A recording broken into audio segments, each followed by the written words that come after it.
ეხლა შეიძლება გავრეკო. აი, ასე ძალიან რატო უნდა გაამასხარაო ადამიანი არ მესმის. ეს არის რაღაც ერთი დიდი მაიმუნობა, ერთი დიდი თამაში და ეს კაცი ძალიან ცუდად მაღადავებს და ყველაზე მეტად ნერვიულობ იმ ფაქტზე, როგორ გაიგო ჩემი მისამართი.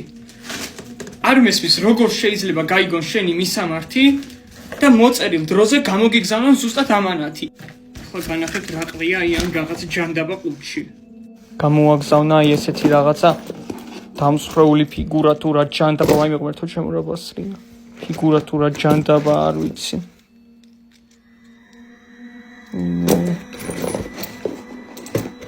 სხვათა შორის კოლექციონერს უკვე მივწერე, მაგრამ პასუხი ჯერ არ მოუწერია, ძალიან გვიან პასუხობს ხოლმე ჩემს ნებისმიერ შეტყობინებაზე, რომელსაც მივწერ. ძალიან მეშლება ნერვები, იმიტომ რომ აი ამ რაღაცა შავი რაღაცეებით არის ეს ხუთი დაზიანებული და ვერ ვიგებ ვინ გამოგზავნა ან საერთოდ რომელი ქვეყნიდან არის. და აი ასეთი რაღაცა დებილობა ფურცლები, რომელზეც რა წერია უფალმა იცის. მამა ჩემი ახლო მეგობარი არის ისტორიკოსი და აუცილებლად ვაჩვენებ აი ამ რაღაც სისულელეებს.